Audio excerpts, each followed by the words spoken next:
ಹೇಳೋದು ಏನು ಅಂದರೆ, ಪ್ರತಿ ಬಾರಿ ಈ ಥರ ಸಾರ್ವಜನಿಕರ ಒಂದು ಪ್ರಜ್ಞೆ ಕಮ್ಮಿ ಆಗ್ತಾ ಇದೆ, ಅವರ ಜವಾಬ್ದಾರಿಗಳು ಕಮ್ಮಿ ಆಗ್ತಾ ಇದೆ. ಈಗ ಒಂದು ಉದಾಹರಣೆಗೆ ಹೇಳಬೇಕು ಅಂದರೆ, ಒಬ್ಬರು ಅಲ್ಲಿ ನಗರದಲ್ಲಿ ಒಬ್ಬರು ಕಸ ಹಾಕ್ತಾ ಇದ್ರು. ಪಾಪ ಹಿಂಗೆ ಹಿರಿಯರು ನಾಗರಿಕರು ನೋಡಿದ್ರು, ಕೋಪ ಬಂತು, ಹೋಗಿ ಯಾಕೆ ಇಲ್ಲಿ ಕಸ ಹಾಕ್ತೀರಾ ಅಂತ ಪ್ರಶ್ನೆ ಮಾಡಿದ್ರು. ಅದಕ್ಕೆ ಅವರು ಉತ್ತರ ಕೊಡೋದು ಏನು ಗೊತ್ತಾ, ಈ ರಸ್ತೆ ನಿಮ್ಮದ, ನಿಮ್ಮ ಹಪ್ಪಂದ ಅಲ್ವಾ, ಇದು ಅವರದ, ಇದು ಇವರದ. ಅಂದರೆ ಅವರು ಪ್ರಶ್ನೆ ಕೇಳೋದು ತಪ್ಪಾಗೋಯ್ತು. ನೀನು ಇಲ್ಲಿ ಕಸ ಹಾಕಬೇಡ, ಕಸವನ್ನು ಎತ್ತಿಟ್ಕೋ, ನಿನ್ನ ಮನೆಗೆ ತಗೊಂಡೋಗಿ ಹಾಕು, ಎಲ್ಲಿ ಇದೆ ಎಲ್ಲಿ ಹಾಕಬೇಕು ಅಂತ ನಿಯಮ ಇದೆ ಅಲ್ಲಿ ಹಾಕು. ಕಸದ ಪುಟ್ಟಿ ಇಲ್ಲ ಅನ್ನೋ ಒಂದೇ ಕಾರಣಕ್ಕೆ ನೀನು ಇಡೀ ಪ್ರದೇಶವನ್ನು ಕಸದ ಗೂಡನ್ನಾಗಿ ಮಾಡೋ ಅಧಿಕಾರ ಯಾರಿಗೂ ಇಲ್ಲ. ಇವತ್ತು ಯಾವುದೇ ಪ್ರವಾಸಿ ತಾಣಕ್ಕೆ ಹೋಗಿ ಅವು ಕಸದ ಗುಂಪುಗಳು. ಯಾಕೆ ಅಂದರೆ ಅಲ್ಲಿ ನಿರ್ಲಜ್ಜ, ಜವಾಬ್ದಾರಿ ಇಲ್ಲದ, ಪ್ರಜ್ಞಾಹೀನರಾದ, ನಾಗರಿಕ ಕಾಳಜಿ ಇಲ್ಲದ, ಪ್ರಜ್ಞೆಯ ಕಾಳಜಿ ಇಲ್ಲದ ಪ್ರವಾಸಿಗರು ಸುತ್ತುತ್ತಾ ಇದ್ದಾರೆ. ನಾನು ಎಲ್ಲ ಪ್ರವಾಸಿಗರಿಗೆ ಹೇಳಲ್ಲ, ದಯವಿಟ್ಟು ಇದು ಎಲ್ಲ ಪ್ರವಾಸಿಗರಿಗೆ ಜನರಲೈಸ್ ಮಾಡ್ಕೊಳ್ಬೇಡಿ.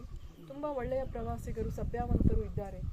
ಅವರು ಸಭ್ಯತೆಯಿಂದ ಬರ್ತಾರೆ, ಯಾವುದೇ ತಮ್ಮ ಪರಿಸರಕ್ಕೆ ತೊಂದರೆ ಆಗದ ರೀತಿಯಾಗಿ ನಡ್ಕೊಳ್ತಾರೆ, ತಮ್ಮ ಆ ಪ್ರಕೃತಿಯನ್ನು ಸವಿತಾರೆ, ಅದನ್ನು ಗೌರವಿಸ್ತಾರೆ, ದೇವಸ್ಥಾನಗಳನ್ನು ವಿಸಿಟ್ ಮಾಡ್ತಾರೆ, ತಮ್ಮ ಭಕ್ತಿಪೂರ್ವಕ ಒಂದು ನಮನಗಳನ್ನು ಸಲ್ಲಿಸ್ತಾರೆ.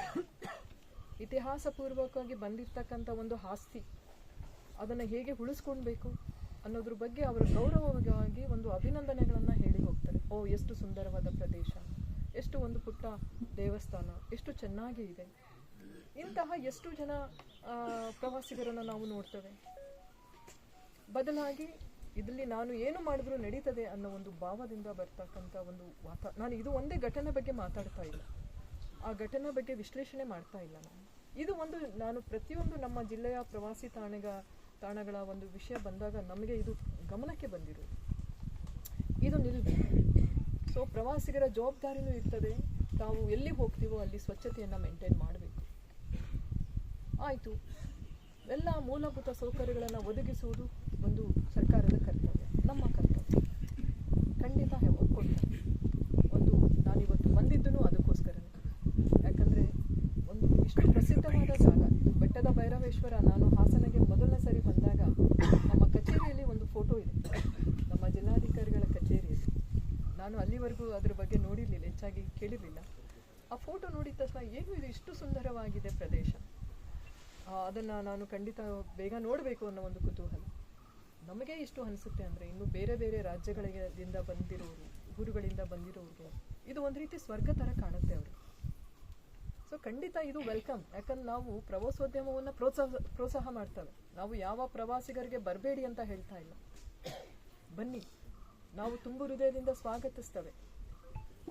ತಮಗೆ ಒಂದು ಪ್ರವಾಸ ತಾಣವನ್ನು ಅಭಿವೃದ್ಧಿಪಡಿಸಲಿಕ್ಕೆ ಏನು ಮಾಡಬೇಕು ಆ ಎಲ್ಲ ಕ್ರಮಗಳನ್ನು ತೆಗೆದುಕೊಳ್ತೇವೆ. ನೀವು ನಮ್ಮ ಜೊತೆಗೆ ಕೈ ಜೋಡಿಸಿ.